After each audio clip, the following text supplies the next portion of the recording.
Hi, everyone. You found us. It's Emil. It's Emil Guillermo. Emil, I'm out to you. Welcome to my Takeout, my Emil Amok's Takeout, my takes on all things considerable.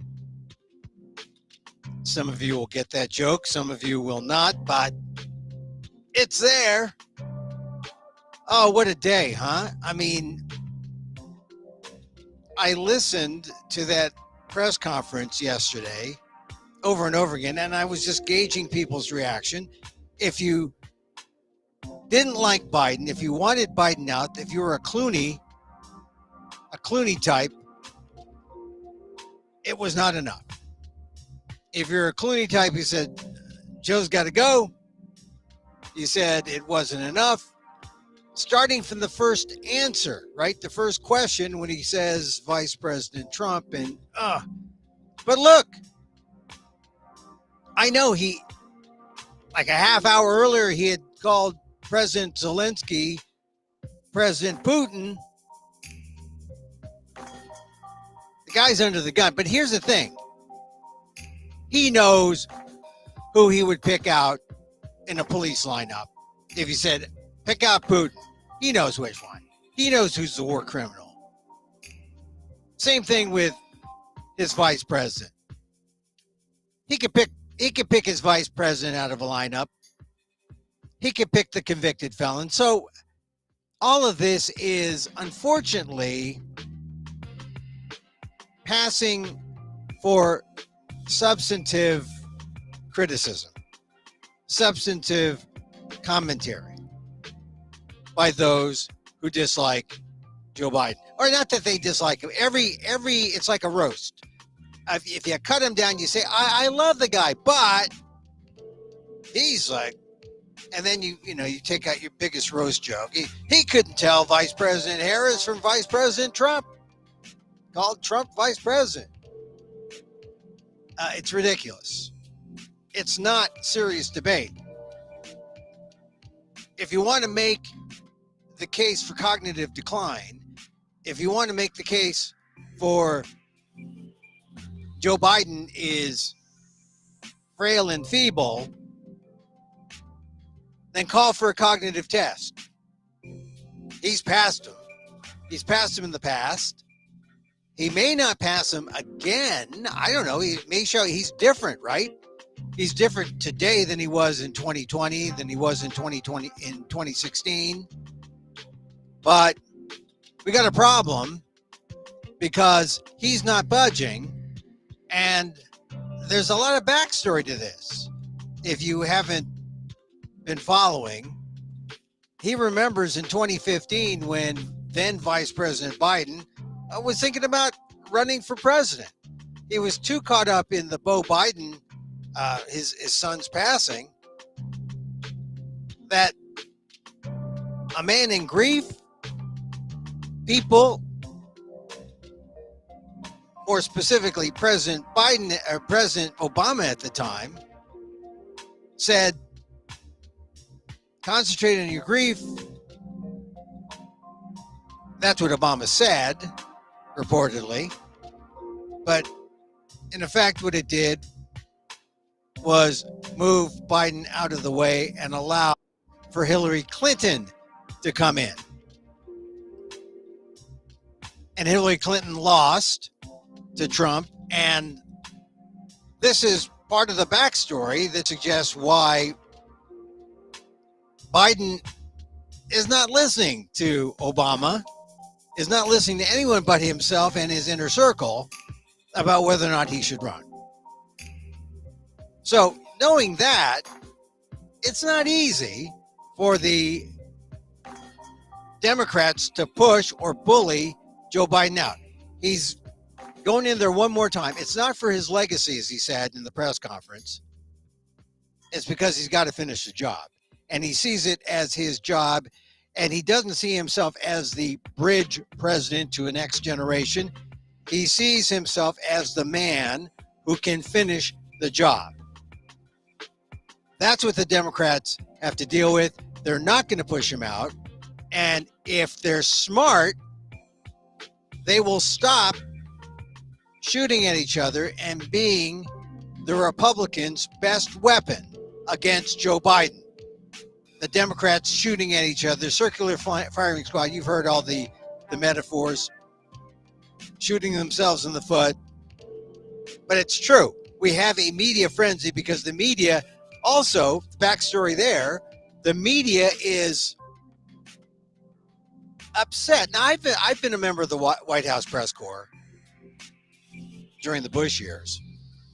Good reporters, but when there's a story, they write it, and when they feel like they have been withheld information, they're mad. And they're mad now. They think that Biden's handlers have kept him under wraps, and now they're looking for they're looking for blood. They're smelling blood everywhere. Remember the story earlier this week about, a neurologist came to the White House 8 times. Only 3 for Biden. It turns out the White House medical unit is for thousands of people there who have neurology issues. Biden incidentally passed all 3 exams that he took as part of his physical. No accommodation necessary. He's well. I mentioned in my column in the Aldef blog, well, maybe he should take a cognitive test. Well, he said yesterday at the press conference, hey, if that's what's required, I'll take it, but I'm fine. But no one wants to talk about that now because they know it's not a matter of cognitive decline. It's a matter of Joe just doesn't look the part. This is old shaming. You've heard of fat shaming. This is old shaming. This is a form of ageism. Oh, the old guy can't do it anymore. He can, but he's not the young man. Do you need a young man to be president? You need an old guy to win because the young guy wouldn't win. Well, maybe the young guy could win. Well, let's put it to the test. Well, it's kind of late in the game. A lot of people like Kamala Harris, and you heard Biden say, look, if I see polls that show that, I could win, I could lose. The polls right now, I mean, it's interesting because the latest polls show something quite different. And then you pull out one of the latest polls. If you go to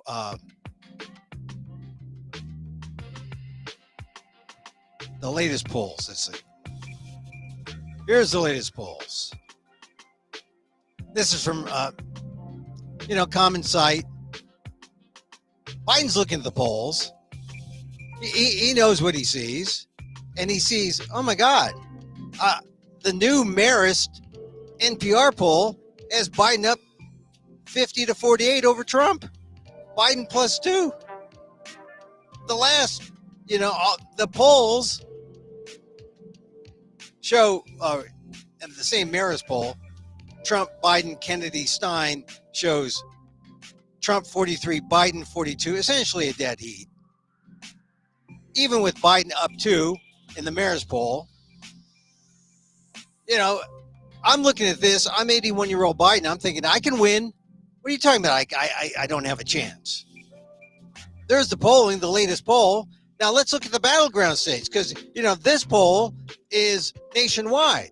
But now you look at the battleground states, key polls in the battleground states. Arizona, Trump 5.4, Trump 4.0.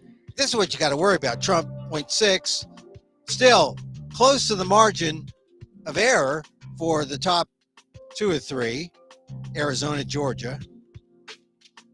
Right there in the margin error in Michigan. Nevada, Trump up 5.2. North Carolina, Trump 5.8. Pennsylvania, Trump up 5.3. Wisconsin, Trump up 2.6. That's what you worry about. That's the poll to worry about. And now who's showing those polls to Joe Biden? Axios just put out a dispatch. Their PM dispatch reports that a smaller number of yes men are out there on the scene, and Here's a report from Alex Thompson. Biden aides are worried that the president is surrounded by a shrinking group of yes people, men and women, who block negative information from getting to him. Democrats inside and outside the White House tell Axios they're worried President Biden isn't receiving a 360-degree view of his and his party's perilous political situation. And this is the reason why the media has been mad, because people have kept Biden under wraps, telling him what he needs or what he wants to hear. And so this is coming out now when I just showed you those polls, which showed, hey, he's good in the general, but in those battleground states, not so well. Axios reports Biden's recent comments expressing doubts about his poor polling numbers have reinforced some aides' fears that he's not getting complete information. Behind the scenes, the White House now is being run by the family and staff who are effectively family, according to a person familiar with the West Wing power structure. Those in the tighter inner circle are careful about the tenor of the information they put in front of Biden and shy away from telling him things that could be hurtful. Current and former Biden aides are saying this, or current and former Biden aides are saying this. That's a weird sentence construction where you put the attribution at the end. Current and former Biden aides are saying this. No one wants to tell the president the hard truth that his path to victory is exceedingly narrow. And that's what Axios is reporting. And of course, hey, look, if you went to this site, Real Clear Politics, you see the battleground states, Trump is winning. Those are the states that Biden has to win. In the general, he looks good. But you recall, the general isn't the thing, it's the Electoral College. And you got to go to those battleground states to see how he's doing, and he's not doing that well. So, I still feel if he's up to it, if we stop this feeding frenzy, this media feeding frenzy, where we're talking about this all the time, Biden can overcome it. Because here's something. This was also in the Marist poll. People were asked, what was more concerning in a president? Someone who, they asked this question, and the lead with 68% of the vote was someone who doesn't tell the truth. That was more concerning. So in a matchup between Biden and Trump, more concerning is that someone doesn't tell the truth, 68%. Someone who might be too old, 32%. That's something worth gleaning. People out there, the reason why Trump isn't 10, 15 points ahead in the general is clearly because people don't care for Donald Trump just as much as they don't care for Joe Biden, although they don't care for someone who lies, 68%, versus someone who's too old, 32%. Does Joe Biden still have a shot? I think he does, if he truly feels he can do it, if he truly feels that he is up to the task. I mean, making fun of him saying Vice President Trump or President Putin when he's introducing Zelensky, people misspeak. Like I said, Joe Biden can pick out Donald Trump from a police lineup. He can pick out Vice President Harris and say, there's my vice president, and there, that other guy, he's a convicted felon. If he was nuzzling up to Trump and saying, hey, Kamala, you're great, I'd be worried about Joe Biden. He's not doing that. So if you want to poke fun at Joe Biden, who's old, he stutters, he's under the gun, but, you know, ask him about foreign policy, he'll just rattle off 3 minutes. I mean, that's the substantive part of what happened at the press conference. If you want to make fun of Joe Biden because as he's introducing Zelensky, he calls him Putin. He knows the difference. And Putin knows, Joe Biden knows the difference. That's going to be the reason why you denigrate Joe Biden. Look, if Joe Biden said, that's why everyone who wants to dump Joe Biden always has to leave it at it's up to him, because it is up to him. He's got the nominees, or he's got the delegates. It's his nomination. The money part, I'm afraid, may be the thing if money dries up.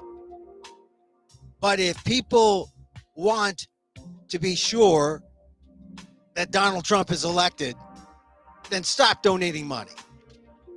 Then keep making fun of Joe Biden. You will be assured of Donald Trump getting elected.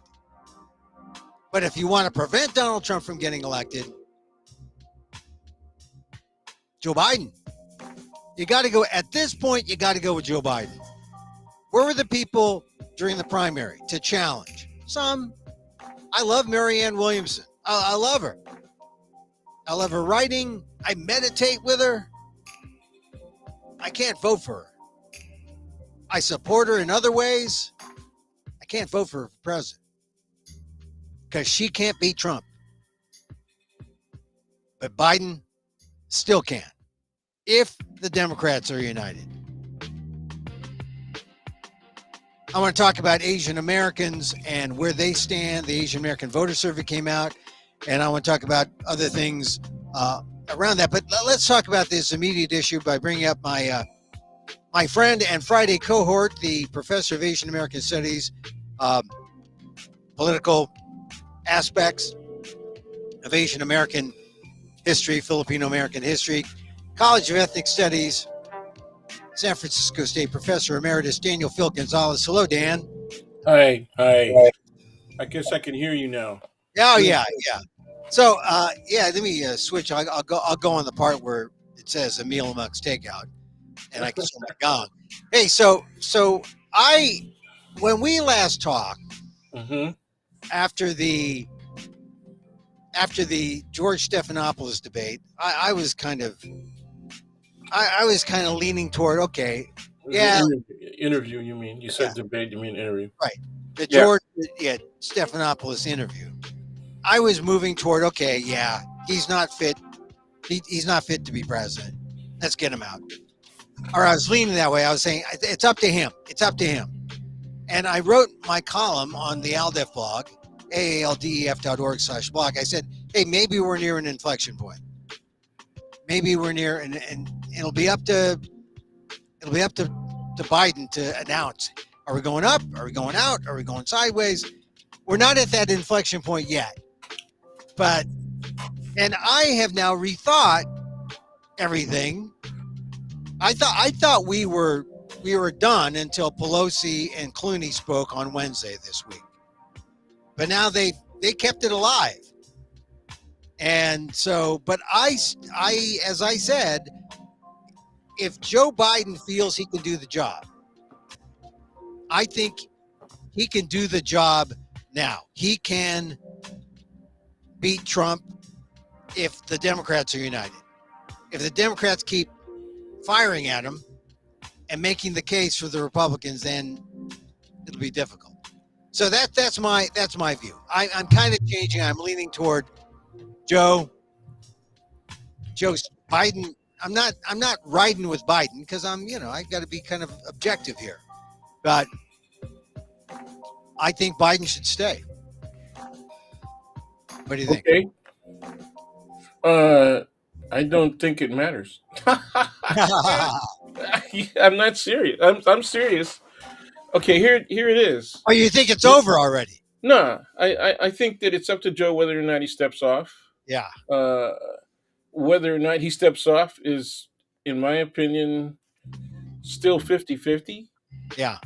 He could step off because we don't know what's going to happen in the next couple of months.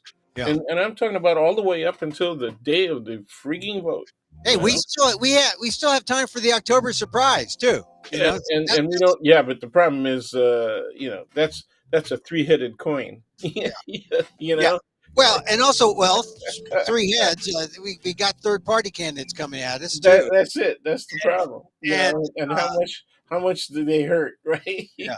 Well, and So so here's look, why I say it doesn't matter. Okay, yeah, yeah, you got a binary choice. yeah, Okay, you have authoritarianism on the one hand and a continuity of democracy, however scrambled it is, okay, mm, on the other hand. mm, And so it doesn't matter if it's Joe at the top of the ticket. It doesn't matter if people don't like Kamala. It doesn't matter who is at the top of the ticket. I mean, reasonably speaking, right? yeah. Because there's all kinds of qualified people on the Democratic side. Oh, I get it. So you're saying, hey, look, whether Joe goes or doesn't go, hey, the question is, we got to is are you pro democracy or anti democracy? There it is. But see, that's from my perspective, but Yeah, I'm making that judgment on the basis of everything that I know, not only about domestic politics but also international politics. yeah, Okay, so I try to give at least a one-third consideration of yeah. the international issues. Well, But internationally, Biden did well this week. and I mean, the he was con, consistent. He was absolutely consistent yeah, with his demonstration of skills at the international level, yeah, despite the fact that there are a few people who said, well, he's slowing down. Even people reportedly, right, yeah, that saw him at work while he was in Europe two or three times in a row. yeah. you know, and so, uh, like I said, you got to make a decision, and it's Yeah. either authoritarianism or democracy. All right. It's that simple. All right. So you've taken the big view. You've sidestepped the big issue or the mini issue now. Does Biden go or stay? And you're just looking at the big issue because that is the big issue. Who's the, I'm not sidestepping it at all. I'm just saying it's an open question, well, and okay, but should he? So let's go into that. Should he? Should he go, or should he? I mean, and leave it open to Kamala or Kamala Harris or one of the other governors, well, or should he stay and say, "Hey, I'm going to win this"? And can he? I guess the question after that is it enough to unite all the Democrats? Although when you look at it from a perspective, you got 212 people in Congress who are in the House, and you have something like 18 House members, Democratic House members, who say, no. And that's still a minority, and they still could be whipped. The vote could be whipped up so that they can stay in the fold. So I don't know. Joe doesn't seem like he's going to leave. He wants to leave. well, not yet. Like I said, it's an open question, and for me, it's all about timing. If he chooses to go, when should he go? And that is really simple for me. Not until after the convention. Yeah. Okay, Well, that would so be easy. That would be easy. okay, I mean, and easy because then the Democrats are kind of united. They avoid an open convention where there's a kind of fight. It's not yeah, exactly.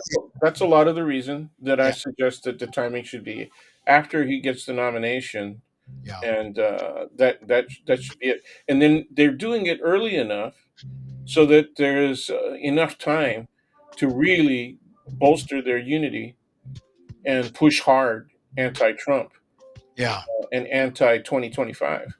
Right. But when we look at the Asian American data, it's consistent with all past surveys in terms of what the tendencies are within each ethnic group. Mhm.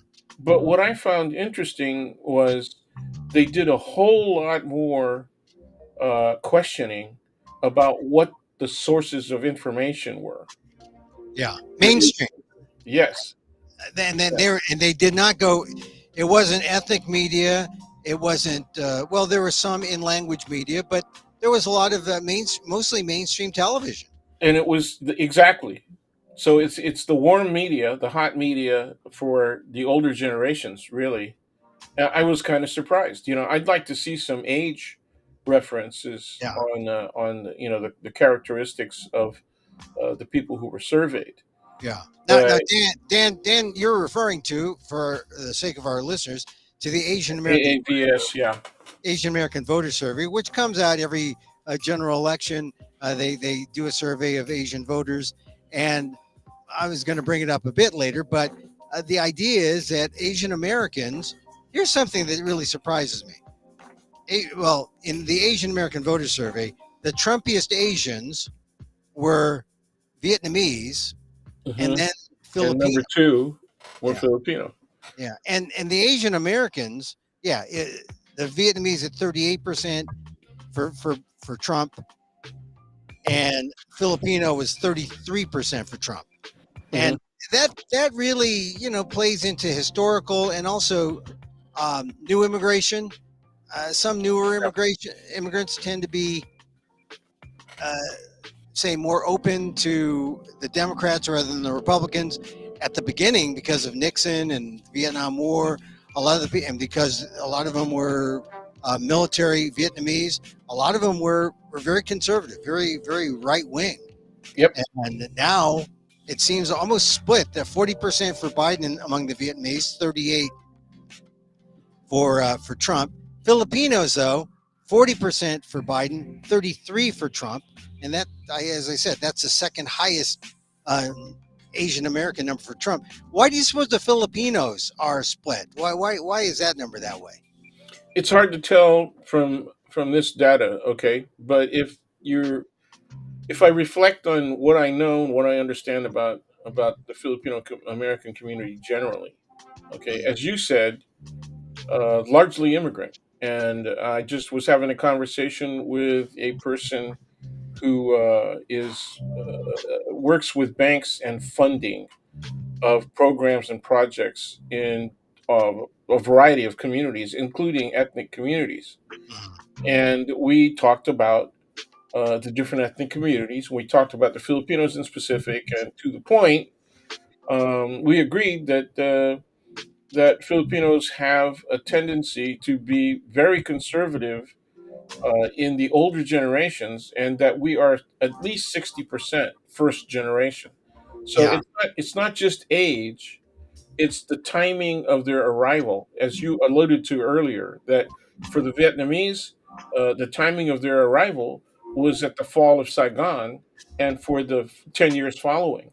yeah, And during those 10 years, there were elements within the Vietnamese community, to a certain extent. The new TV series, based on the book. Uh, and I'm blowing the title right now, but Oh, Biden, a Biden moment. yeah, yeah, worse than that, probably. Well, something in between Trump and Biden, maybe. Yeah. Okay, but um, my point is that they tended to be very conservative, and they actually had groups that were training Mhm. to take South Vietnam back. Mm. Similarly, and now you got to go way back for this, but when the Bay of Pigs, after the reason that the Bay of Pigs occurred was because people had talked Kennedy into the possibility that there could be a reinvasion of Cuba and it could be taken back, and that was again very popular and strongly. Um, Argued, advocated for by the Cuban exile community, in Florida. Right, So and they're really conservative. That Cuban exile community. they still are, and Yeah. even second and third generations are relatively conservative. There's an increasing number of people who are more objective. They're a little more independent, and there's a small contingent of Democrats, and they do elect some people, right, in Florida, but it's really rare. And again, Florida politics is a lot like other Southern politics, and they Yeah. use gerrymandering. If there's any success, on the Right. Democratic side, they use gerrymandering to wipe out the Okay, district. but get back to the Filipinos. Why Yeah. why that split is there, and why they're second? Because Well, again, they're we're 60%. We're over 60% first generation. Okay, so they Immigrant. tend to be Yeah. a little bit more conservative, regardless of specific age. Mhm. Secondly, I question the church. Filipinos are like 80% Catholic. Yeah. Okay, and one of the big issues, and maybe even the second issue, is abortion, and the secondary issue is contraception. Mhm. Now, the reality is that Filipinos use contraception, okay, just as much as any other, ethnic group. Okay. Yeah. It's too bad because if we'd used it less, the Filipinos would overtake the Chinese as the top Asian American group in the country. Well, we almost beat them just by immigration. Yeah. Oh, Yeah, we but almost, we've been almost. overwhelmed. We're now number three. It's like Yeah, It's Chinese, Indian, yeah, and it's then yeah, Asian Filipino. Indian. Yeah, Yeah. yeah, but you could see that coming. I mean, I predicted that in the '90s. Yeah. Okay. Well, so we're mostly conservative because of the church. But how about Well, y- no, it's not only because of the church, but it is a major factor that we don't know enough about because people seem to be afraid to ask the damn question. Okay. right? Or they don't speak out. Yeah. I Yeah. mean, no Well, one asks the question because there's no one to ask the question of because no one wants to say, hey, yeah, here we are, Filipinos. Here's how we feel because they don't want to speak out. Number one, and number two, it's hard enough to find Filipinos because you look for them by name in a poll, and unless they say they're Asian and they have a Spanish last name, a lot of people think, oh, those Spanish last name. I mean, I've we seen, I've we're seen the a lot of classic polls. example. I've Gilliam seen a lot of Guillermo? polls. I've seen a lot of polls, and there's a lot of local ones, and I get polled all the time. Yeah. As That's what Hispanic or happens Asian? when when you make political contributions in any direction, Mm. right? You're going to be subject to poll, and so Oh, yeah. I get polled all the time. And one of the things that upsets me that I've talked to the pollsters about directly, Mm. right, is that they don't include. I don't know who's doing the questions, but they don't include Filipino as Asian, or they not consistently. Yeah. Okay, Right. Right. so they'll have Filipino as separate, and then they confuse race with ethnicity. So on a poll that I just looked at recently, just within the last couple of days, they have under race. I'm sorry, this is not a poll. This is actually a health survey. So I Mm. guess it's kind of a poll, but Yeah. Well, it's I important know, yeah, information. I mean, it's it's going it's to a, it's a determine. health survey that was circulated by an insurance company. Okay, a health insurance company, Right. and they have under race they have Filipino, Ooh. and Filipino is not a race. And Yeah. then under ethnicity, they had like, well, whatever you didn't pick, under race. And Yeah. I thought, geez, these people don't even understand basic social scientific terminology. They don't even Yeah. have that. Well, this is a problem. Why you rarely see Asians mentioned in any kind of polling because number one, sample size. Number two, they don't know who's an Asian or how to categorize Asians. But I want to segue into this other polling question that came up. And this was a poll taken by the Pew Research Center. And they know what they're doing. There's a Filipino who runs some of the ethnic things there, Neil Ruiz. But the question was among Biden supporters who would replace both candidates, Trump or Biden, if given the chance. All right, who do you think was number one? Probably Trump. No, no, no. Among Biden supporters who would replace both candidates if given the chance, Okay, which group was willing to replace both candidates if given the chance? okay, okay. Hmm. And this is across ethnicities. Yeah, across racial lines. Yeah, That's interesting. I I mean, don't know. I'm going to guess. I'm going to say Indian. Indian. No, they didn't go down to ethnic. But yeah, Oh, but good. All right. So Indian one. What else? Number two is would be. mm, We'll count Indian as Asian. yeah, yeah. Okay, And I'd say probably Latino. Latino. Okay, Hmm. and then number And then three would be, African American. and then number four. What about whites? Yeah, I'd put them at the bottom, man. At the bottom? Yeah, Wow. Dan, I don't want to. I'm You were really right. upside. I'm You were, upside down, right? well, you were right, and you were also wrong. Okay. This is a question, July 1st through 7th, posed by the Pew Research Center. Biden supporters who would replace both candidates if given the chance. Number one, or no, at the bottom, blacks, 58%. Okay, that makes sense. Because they're loyal, right? If Yeah, you're a yeah. loyal black Trumper, And what did I had them as third, right? yeah, they have them as third. Yeah. Okay. Number in third place at 67%, Hispanic. Okay. Number in second place, Biden supporters who would replace both candidates if given the chance. White at 74%. Okay.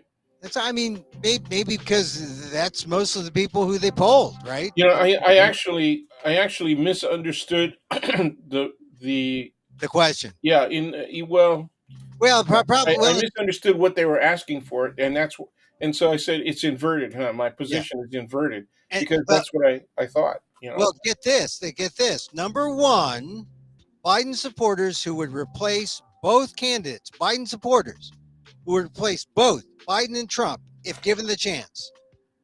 Asians, 84%. Yeah. We're too analytical. I Hey, give me. no We're throwing in our cards. Give me two new cards. I actually agree. I mean, I think that stuff is good. I think that research is. I'd like to see the questions and all that, but I think that's pretty good. It's a predictable result. Yeah. Well, I was surprised. Asians were more willing to say, get rid of both the bums. And then 84%, then 74% were white, 67% Hispanic, and blacks are at the bottom at 58, which makes sense to me because among the most loyal to Biden, Right. the black community. And here's something that bothers me a little bit. On Monday, Biden rather, see there, I did a Biden there. Biden went before the Congressional Black Caucus, and Biden said that he it's get us on there. Biden said he was running, and the Congressional Black Caucus says, "You're the guy. You know, we're behind you." Mm-hmm. Maxine Waters, we're behind you. Yep. They they were the only real forceful group, the black leadership in Congress. However, Minority Leader Hakeem Jeffries Yep. on Monday said he was for Biden. That's He right. definitely said he was for Biden. That's right. And then Wednesday, Pelosi comes out and says, Up to yeah, Joe. It's up to Joe. it's up to It's up to Joe. Joe. But you could feel the inclination. The lean was we're hoping he'll bow out. But Yeah. but it's up to Joe. It's Joe's decision. And then, I don't know if it was a phone call, but then, there was Hakeem Jeffries hedging after Yep, that's right. Wednesday. He After did the have. Clooney op-ed in the New York Times, and now everyone is sort of like, "What do we do?" Well, the only political line is to say, we respect Joe, we love Joe, but it's his decision.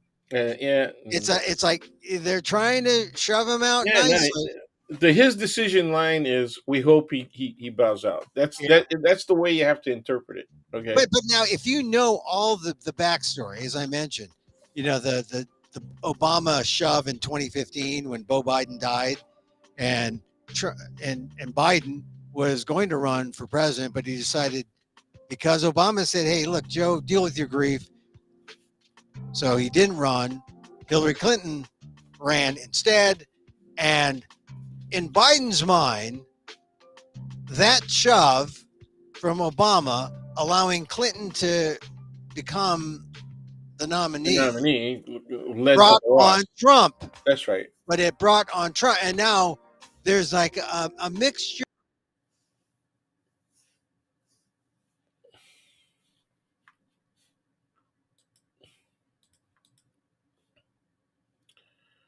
Well, I don't know if you can hear me, but you locked up.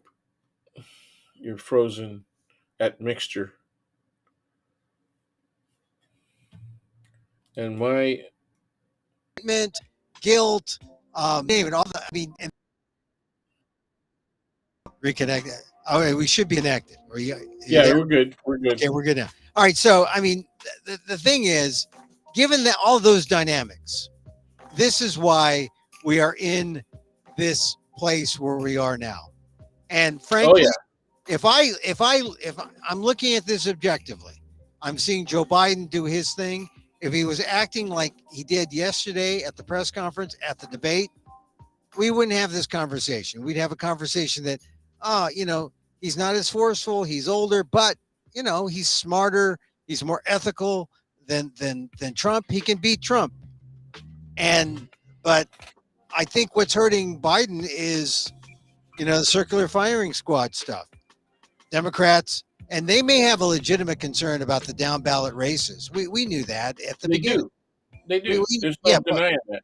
yeah, we knew that though, 2 weeks ago. But uh, now's the time.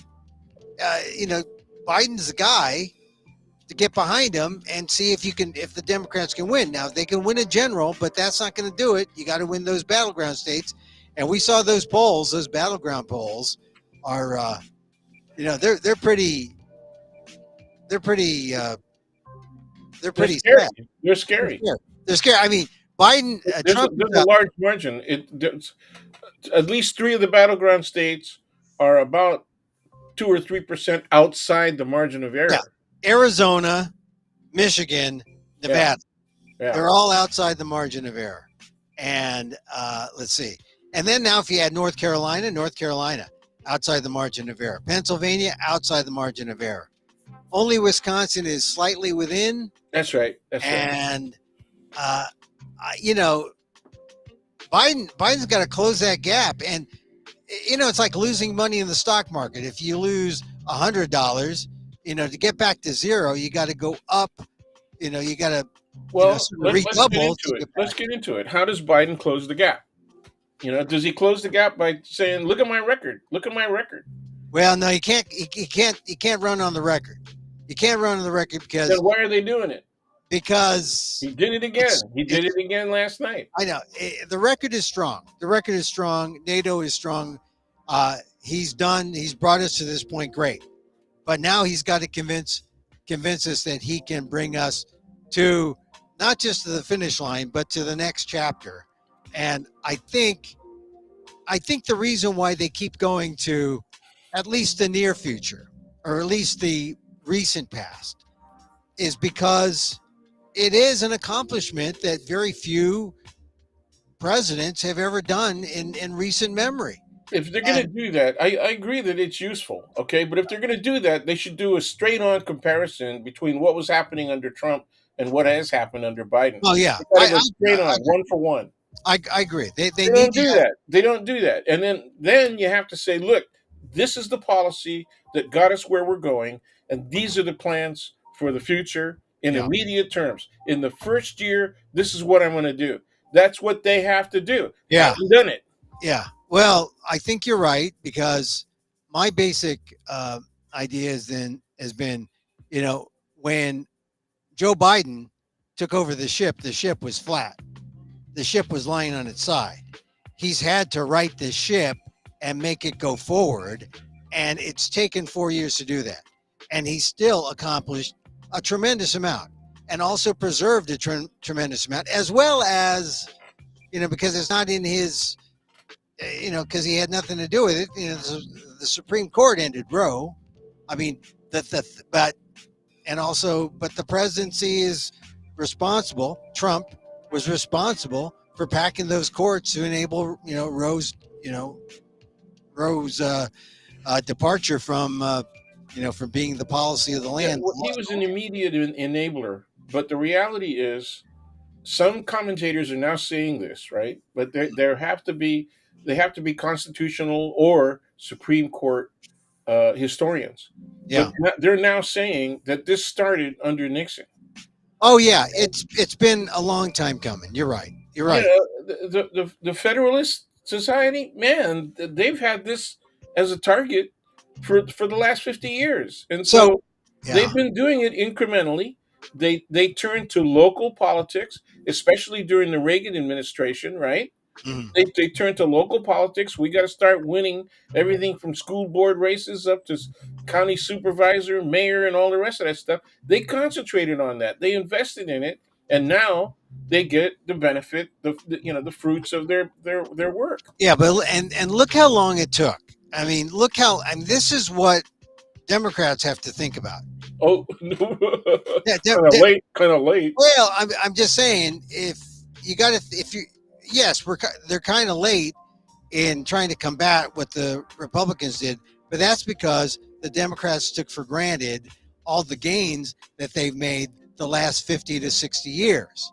But, you know, Well, the but Republic, they were so elite. Yeah, okay, I agree with you. yeah, They took them for granted, and the reason they took them for granted was they're standing on where they know is the more positive side, right, of history in terms of benefit to the overall society. yeah, but What they did not understand is that all of that stuff was immediately reversible.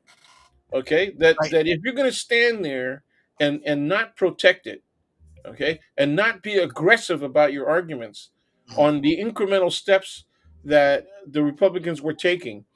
Look at how weak their fights were, even in the state of California, good old liberal California, yeah, right?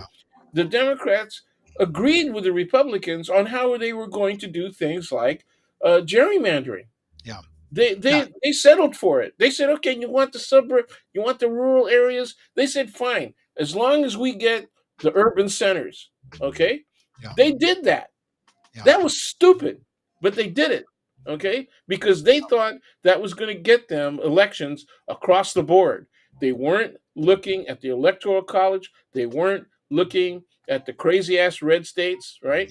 yeah, yeah, yeah. And the way that they worked gerrymandering, Well, unbelievably so. Look at Ohio. yeah. Gee, Well, my only point is that the Democrats have been in power, and they allow and when the Democrats were in power, they didn't make hay when the sun shined, right? there And you the go. Republicans, There was one guy that was doing that, yeah, and it was a guy named Jerry Brown.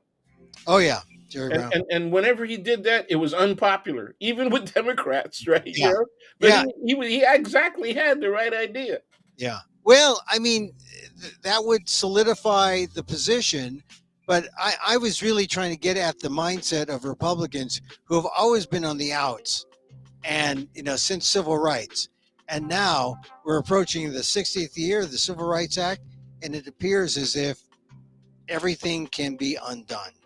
What I Roe just has said, been undone, voting rights has been because almost, they ruled that court, yeah, and Joe is really weak on it. Like how are we going to balance out the court? How are yeah, you going to discipline the court?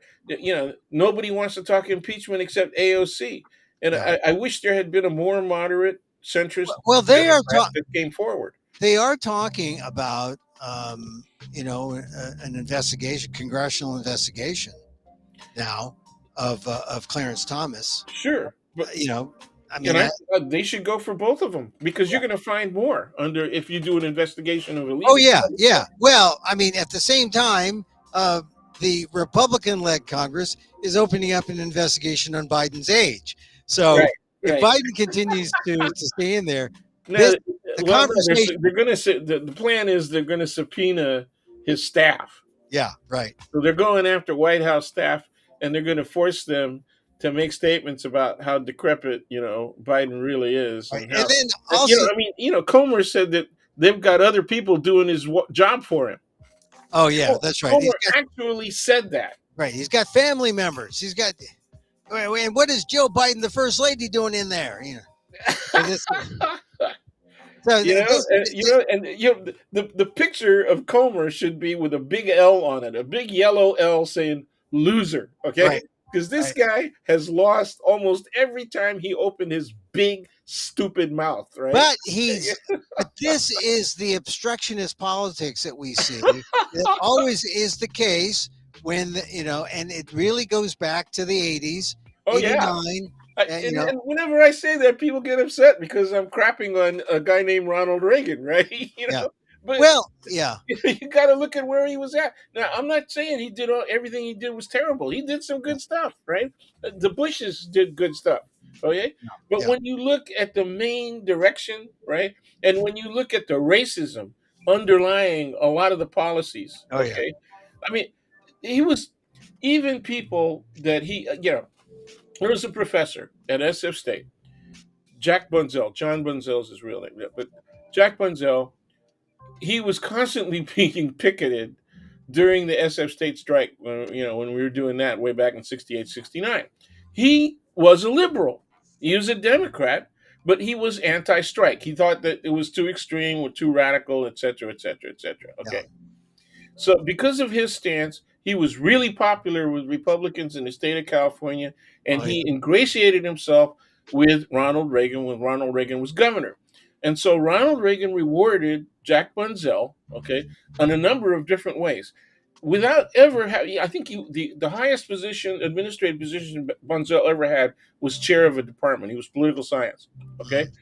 Mhm. Within 2 years of the strike, 3 years of the strike, he was president of San Jose State. Mm. Okay, I mean that. Whoa, what a leap! What a leap, right? Okay, within another couple of years, he was distinguished lifetime chair. Okay, at Stanford. Okay, Oh. and at the same time, he gets appointed when Reagan becomes president of the United States to the United States Commission on Civil Rights, the USCCR. Okay, Oh boy. so there Yes. he is at the national level. He does an investigation, a study, right? Not an investigation, right? That wasn't. They weren't looking for crime or anything like that.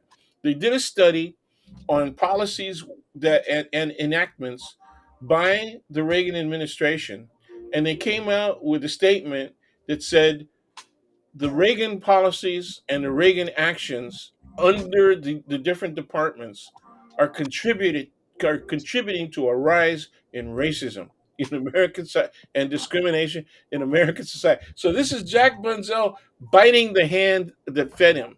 But Yeah. Well. the guy considered himself a liberal. He was Mhm. really, in my opinion, more of a centrist, but he Right. was a liberal, and he came down. I mean, I'm sorry, Right. So what's the point? Why are you giving me the resume of John Bunzel? because it shows you that even a guy that should have been loyal to Reagan and not as critical as he was came down with a strong criticism, with the imprimatur of the whole commission, okay, Mm. on it, and they condemned So the Reagan administration. so it wasn't the loyalty be damned. It's what's right. It's what's right. It's the But but principle. It's the but fact. I'm saying we're in an era now where people don't do that. The, And that's my point. That's exactly where we ought to be going. That's where I share your perspective. Okay? We don't do that anymore because one side of the political equation doesn't want to hear any of that. Okay? Whoop, you're frozen again. You look good though.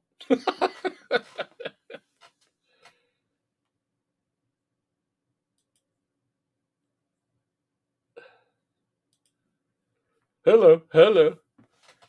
Yeah, any of the rest of you who can see me or hear me, hang on. He'll probably unfreeze in another couple of seconds here.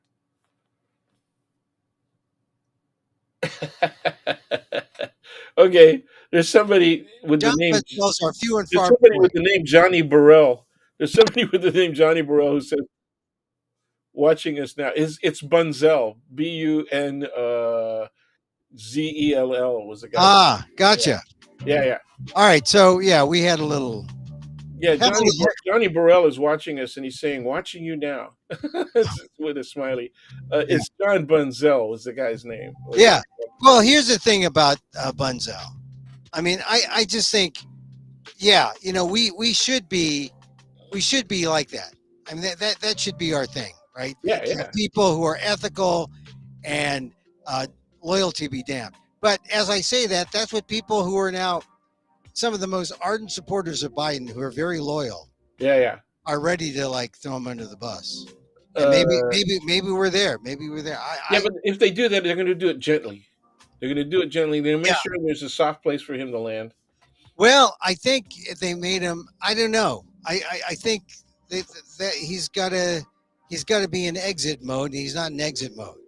But No. no, I think the Bunzel example is good because right now we are in a our politics is really weird, and it's because of Trump. We've never had a Trump. We've never had a Trump to deal with. We've always had people who've come back and thought about the good of the country, thought about the good for all the people, not just some of the people, but all the people. And Yeah. Yeah. now we have the Trump base. I mean, no one talks about the Trump base as much anymore. Um, but but that's the reason why Trump, despite Biden's gaffes, is not like 10, 15 points up. He'd be 10, 15 points up if more Americans were feeling Trump, but they're not. They're feeling Biden, but a lot of them are upset, don't know why, and are trying to figure out Democrats help us out. And Democrats don't have an answer. Well, they have an answer. The question is, why don't they use it publicly? Yeah, Okay. what's the answer? We talked about it earlier. Yeah. Is that you attack Trump on a one Oh for yeah. one basis? This is the past. Right. And this is a comparison of what was Biden was doing, what Trump was doing, and then you look at the future. You Right. look at the first year, and you say this is the plan for the first year. Here's what has worked over the past 2 years, and the reason that it's worked is, X, Y, and Z. Yeah. Okay, and it was bipartisan. We got support from both sides, and we're going to go forward with that. And here's how we're going to do it further. Yeah. Okay, and he can look at the lowering insulin prices. Okay, Yeah. and then moving from there to Medicare, being able to negotiate drug prices. That's huge, Oh man. yeah. That Yeah. is that is fabulously huge. And just during the Trump administration, what were people complaining about? The high cost of medications, the high cost of healthcare. Who There's more people still signing up now for what they used to call Obamacare. Yeah. ACA. Okay. Yeah, Yeah. and the And Republicans don't even want to call it Obamacare anymore. right, and Okay? they want to get rid of it. They still do. They They still still keep want. saying we got a better plan.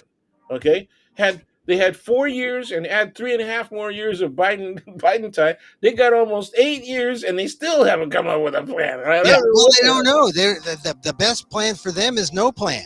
You know, Just keep get talking sick. about we And, got a plan. and we still have medical debt. That's the thing that's really Huge.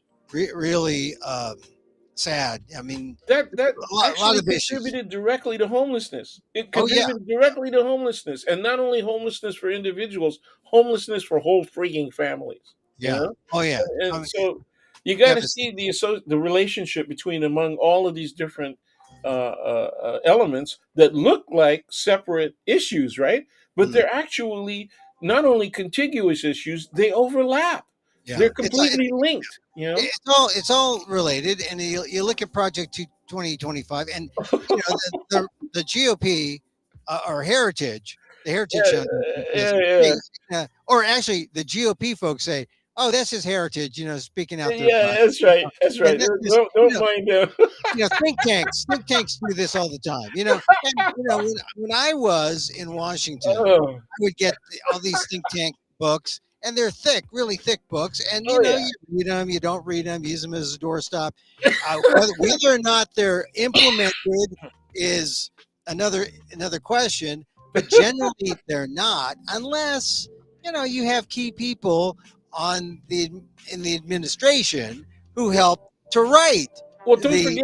don't forget they also support the lobbyists, right? Oh yeah, yeah, And oh yeah, yeah, and the lobbyists, they work right from those think tank pages, man. oh yeah, yeah. That's just those are their selling points. That's where they get that's where they get the talking points. And That's where they get their verbiage. Exactly. this is why it's disingenuous for people to say, "Oh, left wing think tanks, right wing think tanks, they they're the content in Washington that people deal They're with. But making stuff up. We don't really believe in all that. these things, it, they rise and they become they're taken seriously. They might Oh, in they're my own used by. class, I said, okay, here's 2025. Here are all the people that he says he doesn't know. Yeah, right. And there were Well, 15 people, man, that were contributors. And that's just my initial count. There were yeah. 15 people that were contributors to 2025 Oh yeah, platform, and right? one of And they them, were all members of his administration. Yeah, but and he didn't know. He didn't know who they are. one of them's in jail. Peter Yeah, Navarre. and with more to come. Yeah, With more to come. one of them's In in jail. He's got Stephen Miller doing yeah, immigration. So okay. the I know. distance 2025 from the Republicans. Isn't his wife a person of color? I think I'm she's not sure, but Middle Eastern or something. yeah. So yeah. I remember they had a thing when during they had some publicity back during the Trump years. But the thing about whole 2025 thing, they're trying to distance themselves, but there are clips of Trump saying, "Oh, the Heritage Foundation. Oh, when this gets in there, oh, I mean, it's well. Here's the Well, thing about Trump, the main problem is abortion. right? That's what. Well, from his perspective, that's the Right. main problem. That's good. Well, but also the main problem is that Trump has nothing in his head, and so it's a matter of whoever has the picture and can fill his head up with stuff is the winner. And Yeah, there's Heritage. They got the rep. They got his folks.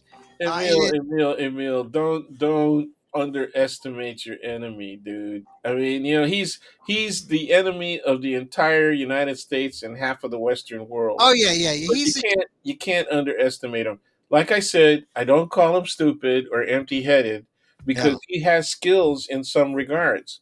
But you're absolutely I agree with you to the extent that he's not well informed enough on such a multitude of subjects that we want to call him stupid. Okay? now he knows more about his favorite television programs There you than go. he does about American policy, Yeah, but domestic or a lot of otherwise. what he says makes sense. Yeah, I mean, the only thing that he's really horrible about is talking about how what a great success he was, with The Apprentice and all the rest of that. yeah, And it was fading horribly yeah, in the last several seasons, yeah, and that's why they started doing Celebrity Apprentice, right? yeah, And that's what made him a laughing stock at the national press, banquet, right? yeah. And Obama did his thing on him, and I said, "Ooh, man, Right, that guy yeah. is gonna now Well, he's gonna want to kick that black man's ass." yeah. Okay, It's yeah. that was a major motivator. And He people ain't can gonna look let it up. no black guy kick his ass. You can look it up at the White House Correspondents' Dinner. I forget what year, but it was like maybe 2014, Something like 2013. that. Yeah, Yeah, but it was during uh, the second term. Obama really laid into Trump, and Trump was in the audience. Yeah, And they have clips of it because you can also find it on C-SPAN. It's you can see Trump just sort of like making a face. It's sad because he was he's being roasted and he didn't like it, and he vowed vengeance. Anyway, so Dan, we here we are. We yeah, got we are. we got Here we certainly are. we got we got the RNC coming up next week, the Republican National Convention. Oh We my got God, we that got should be really fun. yeah, we got another Trump, or rather Biden interview with this time with Holt. Lester Holt, NBC News on Monday. I guess they're trying to get Biden out there in front of everybody, and also Biden in impromptu situations, which is sort of good and bad. It might shut some people up, but Yep, yep. it No, and the thing no. is, being in with people in impromptu situations really doesn't prove any. That's not It what you doesn't. do That's the point. as the president. That is So the point. So that once again, I've been critical the last three times that I've been, on the show with you. I mm, have been extremely critical of his campaign, yeah. right? And we did it again today. I did it again today, and I'm going to keep doing it, right? Because it doesn't seem to matter because we're just voices crying in the wilderness, right? Well, maybe, but we're Asian American voices crying in the wilderness, and people need to know that there are different voices out there who are concerned. I mean, like it's funny that whenever they have a black reporter on like on CNN or something, they always talk about, oh, people want to replace Joe Biden, and then the black reporter comes on and says, hey, that's not what I'm finding out.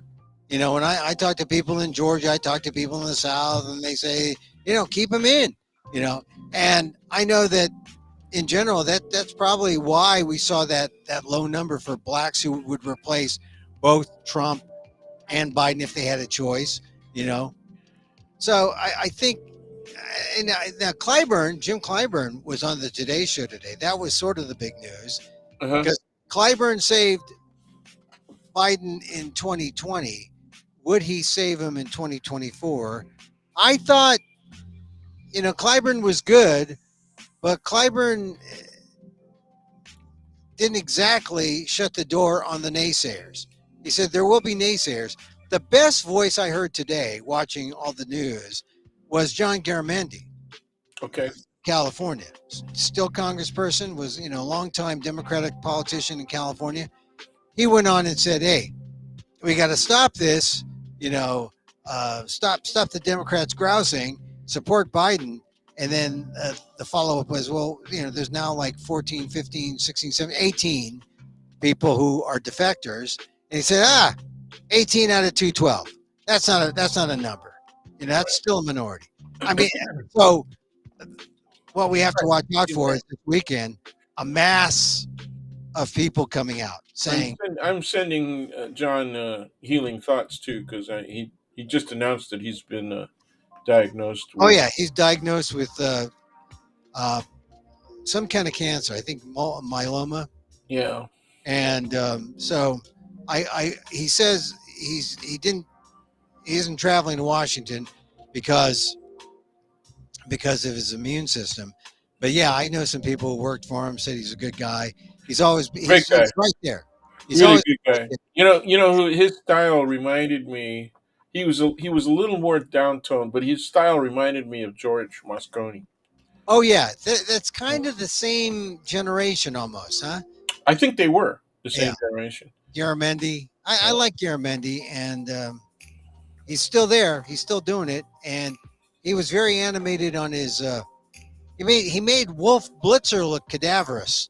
On CNN. Well, yeah, well, Wolf, Wolf, he does. I mean, he looks. Wolf's been there a long time. Yeah. No, I like Wolf, but the thing is, Wolf only has to ask the questions. Garamendi had to, he had to drive it Oh and, yeah. and be the energetic, passionate force, and he was for Biden. I'm just Yeah. sad that there aren't enough people out there who are as passionate for Biden. But the bottom line for all of the top pro Biden folks is it's up to Joe. Yeah. So Yeah. It is. whatever, and I Yeah. think that's where we're Are at. you concerned about the younger folks? Because what I see among the younger folks, the single most mentioned issue, right, for the women is it's abortion and all that, okay, Mm, and healthcare. With both men and women, the student age and a little older, it's mm. Gaza, Yeah. and Well, so and I'm trying to tell them under Trump, do you think it's going to be better for Palestinians? I think, Under Trump, they made Jerusalem right yeah, the capital. Remember that? yeah. That's And because and of and Jared Kushman. and people didn't understand why that was so enangering to Yeah, Muslims, you yeah, know, and to Palestinians, right? But that was right in their face, and I said, that's a direct support of the settlers, of the right wing that supports Netanyahu, and but people didn't understand it that way, yeah, you know. yeah.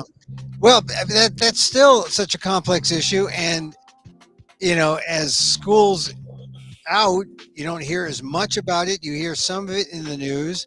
A lot of it's been obscured by all this Biden talk.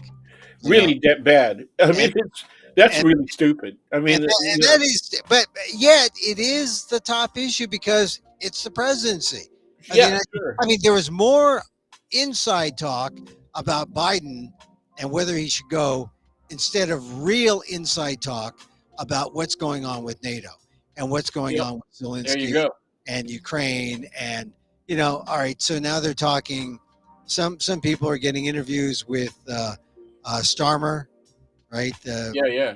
The The British new guy. new British prime minister. Yep.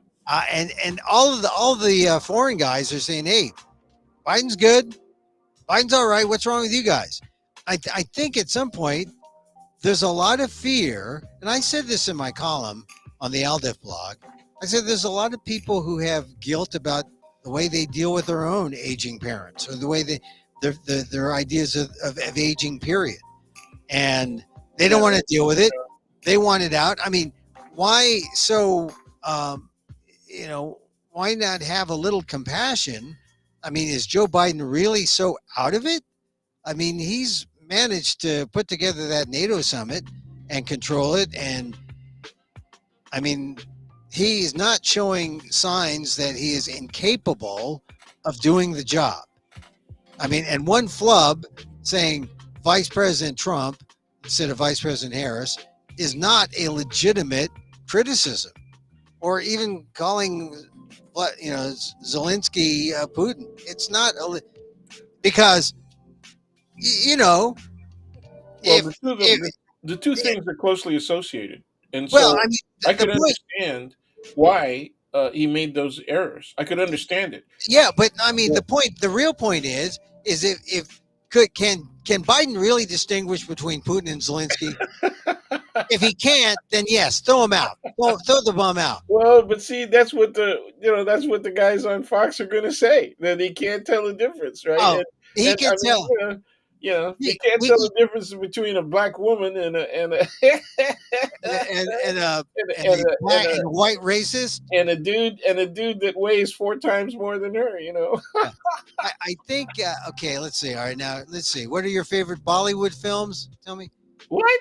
No, no. I'm just saying that I would take it seriously if, in fact, Joe Biden could not tell the difference between Putin and Zelensky. Yeah, If that were a fact, is that then yeah? Are yes, we making he that should a go. thing, man? I mean, He should go. they're going to make it a thing, but Yeah. the more He- time you spend on it, the worse it is. I mean, you guys If, just got to move if, ahead. if Like I said, Biden can't tell the difference between Kamala Harris, who's not an unattractive person, if he can't tell the difference between Kamala and Donala, you yeah. know, you know, Donnie Trump and his orange hair. If he really can't tell the difference, then yes, he doesn't deserve to be president. If Yeah, he made a mistake, it's all right. yeah, It's all yeah, right. yeah, yeah, Relax, yeah. right? Yeah, Relax. Zelensky and Putin, that's a close association, and Trump Kamala and Harris. yeah, and Harris, that's a close association. So Anyway, that's the easy only to bad thing. The other thing he might have done is he might have rambled on. People who love Biden would say it was a master class in foreign affairs in a setting like a press conference, never been done. I mean, there were some media people who said it, so Biden supporters, and then there were some media people who said, "Oh, what a rambling, boring," you know.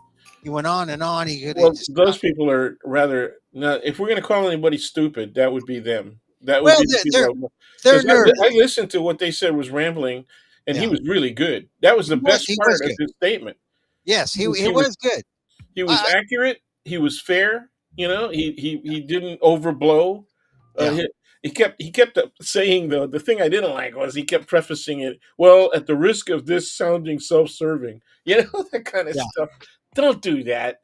Don't do that. He Just was take trying the to thing. sound humble. Humble. No, no. See, when you Trying try to sound humble, you don't. trying to sound Whenever you humble. try to sound humble, you don't. It's real simple, man. Okay, so Dan, I think let's hope that I I I wrote my column this week saying that maybe we would have reached that moment that where Joe Biden in his rhetoric, he loves to say, "Folks, folks, look, folks, we have reached an inflection point. and that's when the curve either swings up or the curve swings down. I think right now we're still kind of stuck. We're not at an inflection point yet. But I think how much longer does this go on? We get a break with the Yep. Republican convention, right? Yep. So Yep. maybe Yep. Yep. Yep. It's maybe going to goes be on. fun. This is going to be fun, and I want to see the Biden campaign hammer into the Republican convention. They Next got week. Yeah, that's they their, got to rip this thing. I mean, it starts on Monday, right? Yeah. yeah, yeah, Let's, yeah, they got to rip that thing apart. Man, I this is going to be like it won't even be flying ducks. I mean, yeah. it'll be a duck shoot with them sitting in a pond in front of you, and with nowhere to go. That's what it's going to be. But because they're going to say some of the most ridiculous, anti American, anti constitutional stuff. Yeah, And if you can't shoot that up, you don't deserve to be leading a campaign. I agree. This is one of the few conventions I'm not going to go to. I've been to a lot of As a journalist, Republicans. yeah, you don't want to be there as a journalist. Well, I've been there. Well, that's right. They hate No, journalists. you're going to get hurt. You could get hurt. But I mean, I was there the first Bush convention, yeah. Houston. I think that was 1980, and I was there. I've been to the second Bush in Philadelphia. I've been to a lot of Republican conventions. I've been to a lot of Democratic conventions covering, and they're a grind. I mean, Yeah. The first Bush convention would have been '88, wouldn't it? the first Bush. Uh, I think. Because I it was guess, Reagan yeah. in '80. Right. 88. That was in Phil. Yeah, The one in that'd be the Philadelphia. first. Yeah, yeah. Okay. And Anyway, so anyway, so you had a Biden moment, but it's cool. I kind of miss not going there, but I kind of am glad not. And Oh I no, was you were going to explain why you're glad you're not going. I think it's because it's become such a TV show, and Yeah, and there have been people who share your opinion. I've heard them.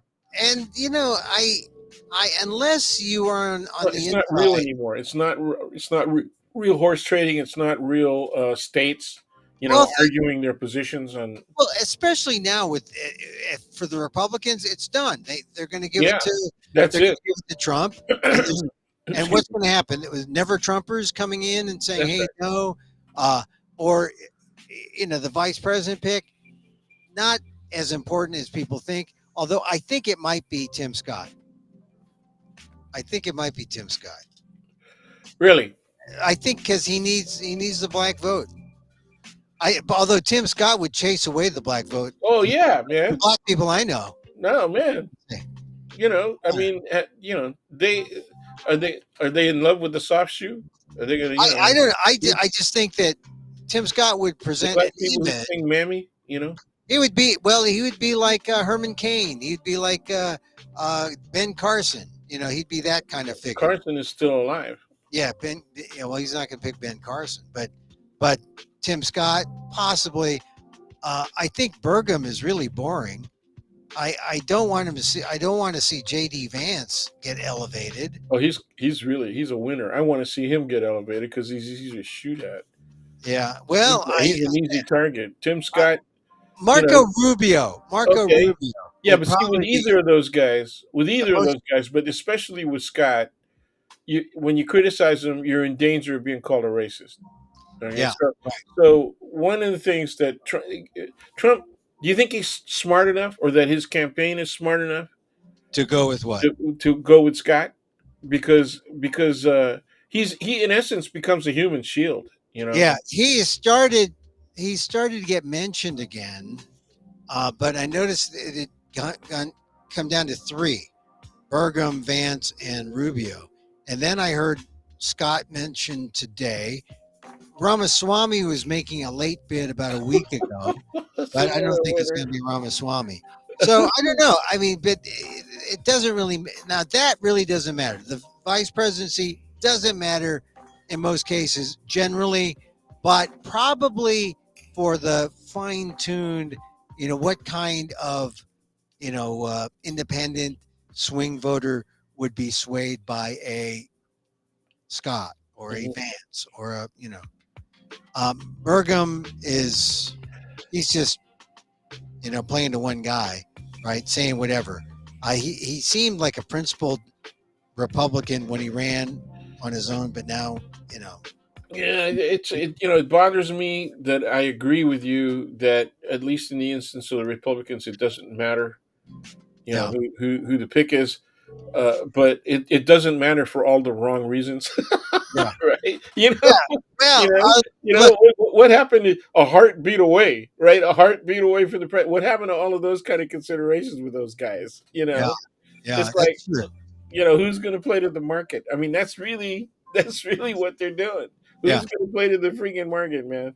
So I know that when we talked earlier, you don't think that a lot of people like Kamala Harris on the Democratic side as vice president. There's people who evidently there's a significant number of people who are actually quite um, how can I say? I don't want to say vehement. That's a little bit too strong, but Yeah.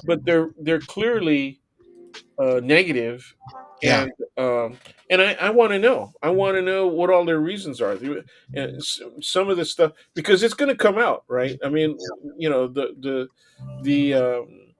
the political hatchet jobs are going to come out. So it'd be better that people discuss their reservations, Yeah. uh, Well, and I think that if they wait till after the convention, they're stuck with Harris. If they're unhappy with Harris as vice president, they're not going to be happy with her at the top of the ticket. yeah, You know, that's right. if That's Biden. right. So we're going to. So there's a lot of forces at play. But here's the thing: Democrats will do themselves in, and they will lose if they continue to fight. That's the sort of the bottom line. If they continue to fight, they can come together now, especially in time for the Republican convention, and they can say, "Hey, here's a clear example: Biden, Trump, Biden, Trump, 2025, Biden's vision, and that'll score points Yeah, because yeah. people They will finally be scared. Maybe, they maybe got they'll to be be a hell of a lot more aggressive. They got to be a hell of a lot more aggressive, and Biden has got to stop acting like the kindly Lolo, the kindly grandpa. okay. He's got to be. He got hot when he pointed the finger with regard to Guns. child deaths. Yeah, Yeah, I mean, boy, it was like, oh, switch turned on. yeah, You know, that's right. it's like, oh my God, Biden showed up. Where was that? Where was He, that earlier? I mean, he got. I mean, I think it's like, he I could he think, could do that. He could do that on climate change. yeah, he's Because similar.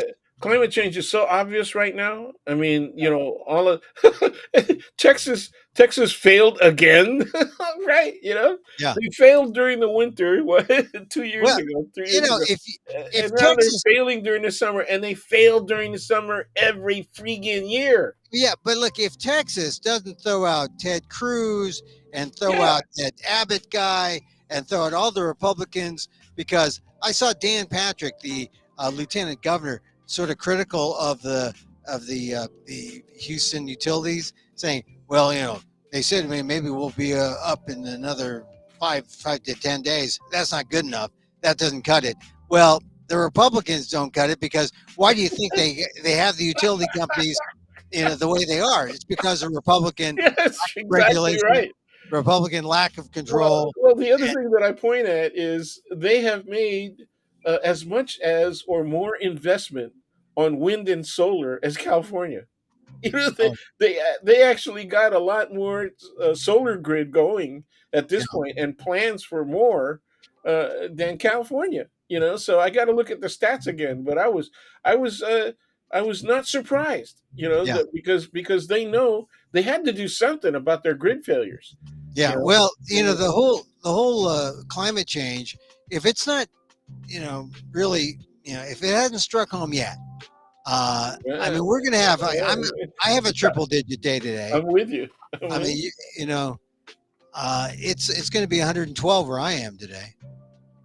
So You know, that's why I got the seersucker on today. I got the seersucker on because I'm a seersucker guy when it's 112.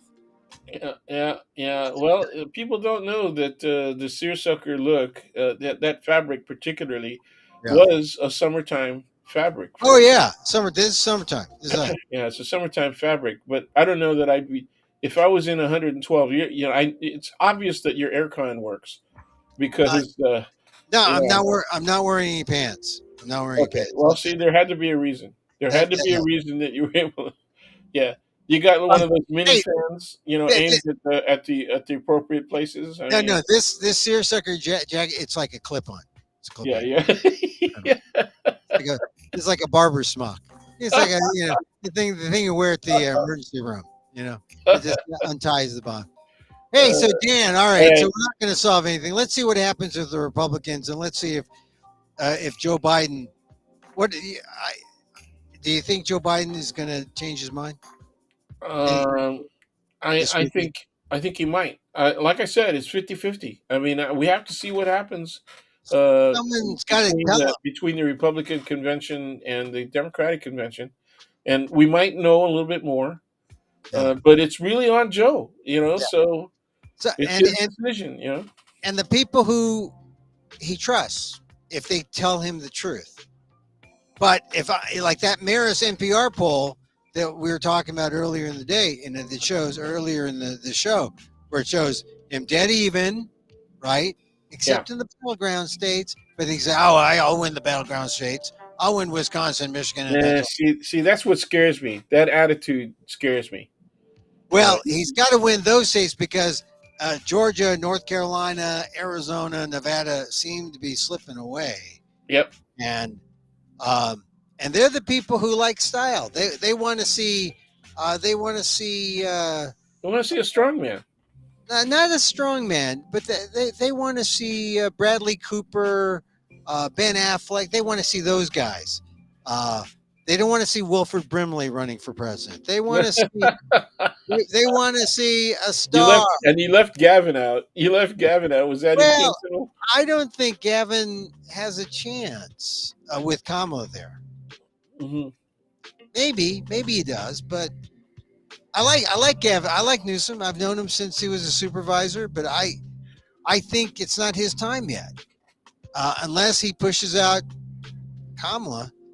And I think if and here's the bottom line, and no one's talking about this, if Kamala Harris gets pushed out, you'll see the Civil Rights Coalition blowing up. You'll see black voters blowing up. You'll see Well, women.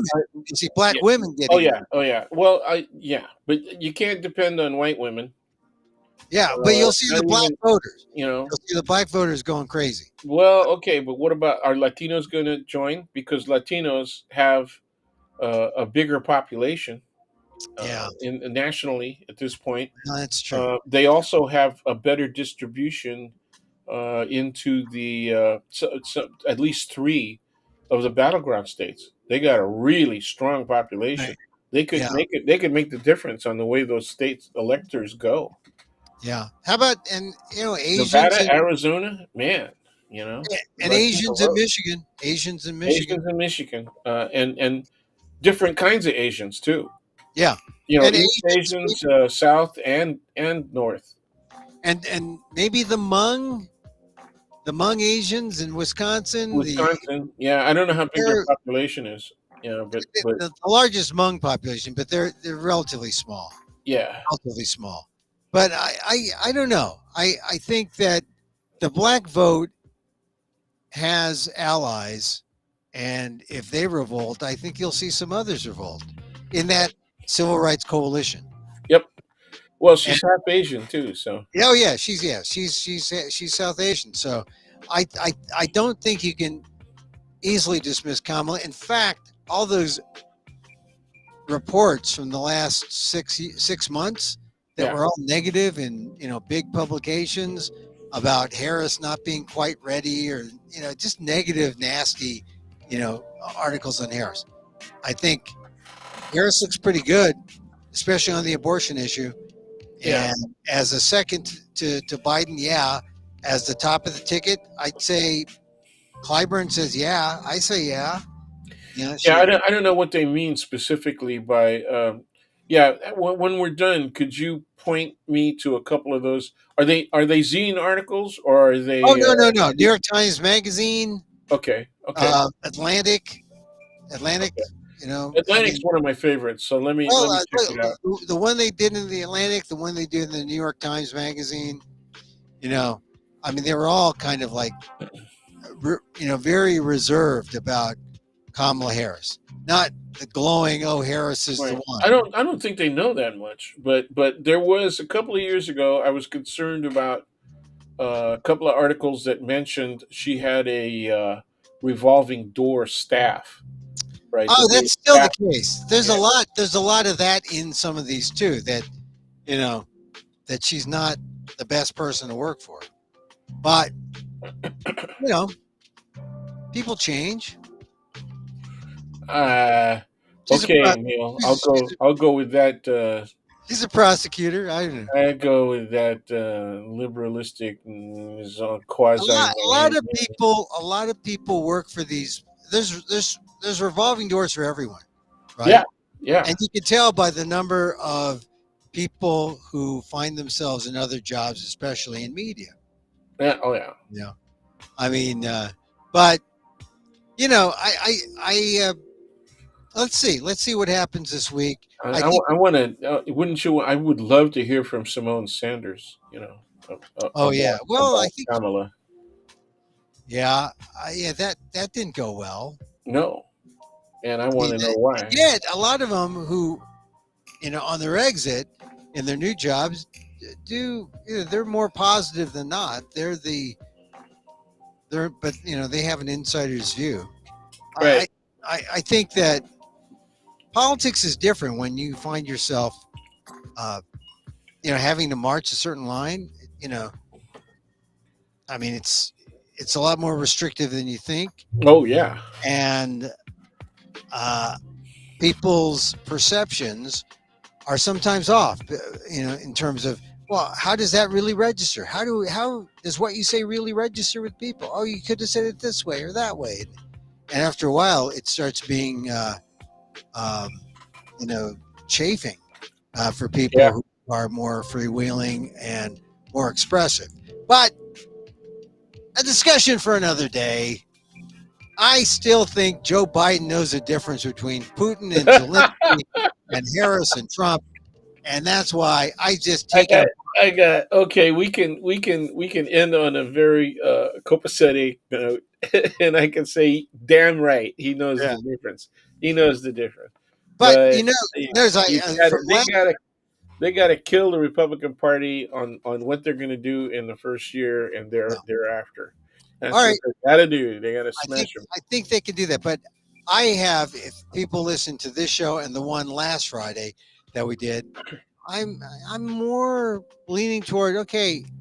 The only way the Democrats can win is if they stick with Biden.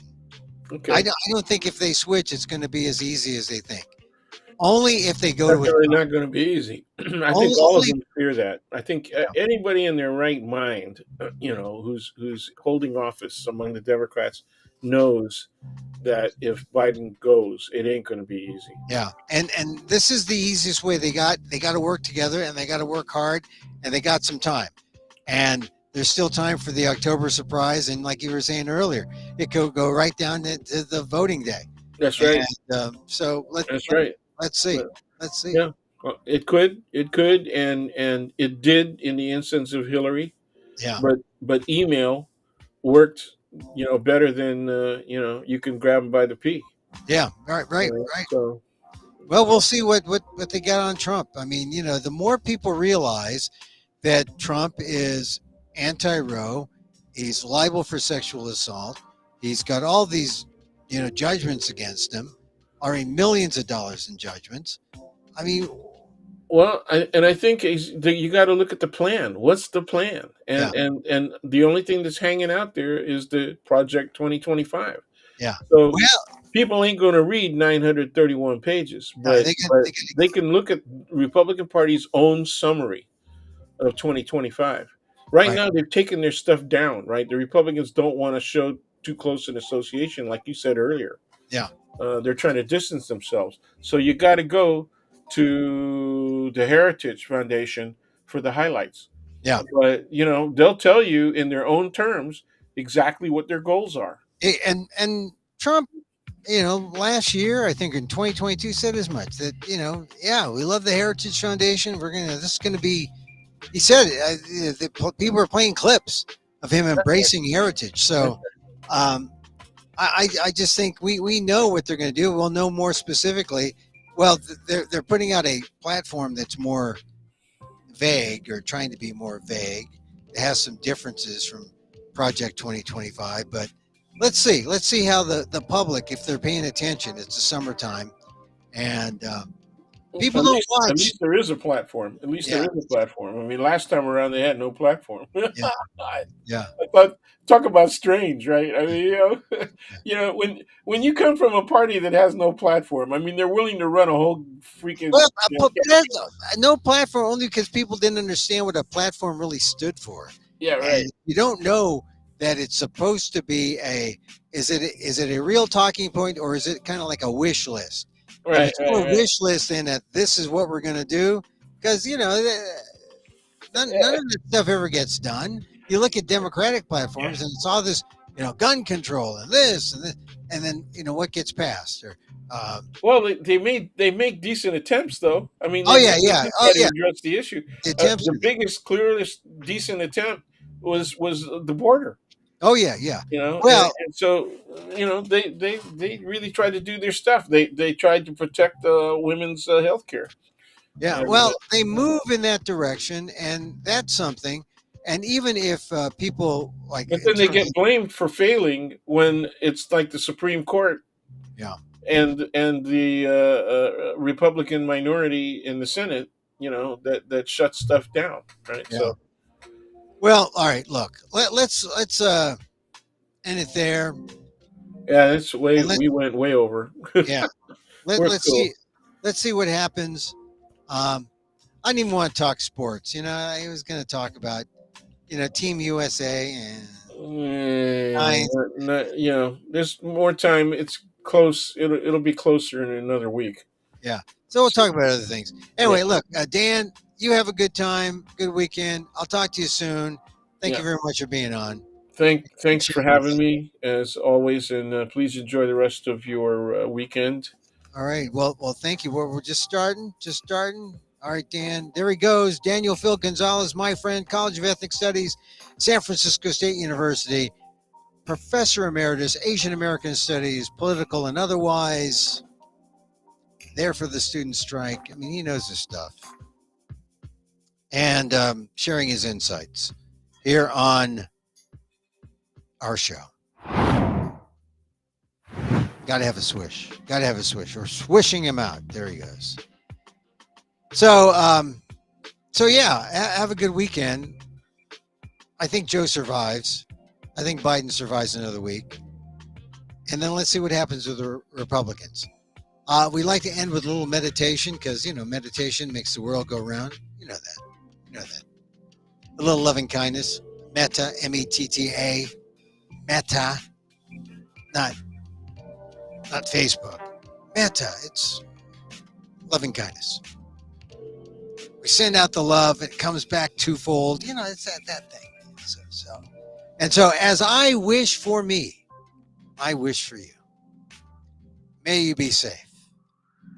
May you be happy. May you be healthy. And may you live with ease.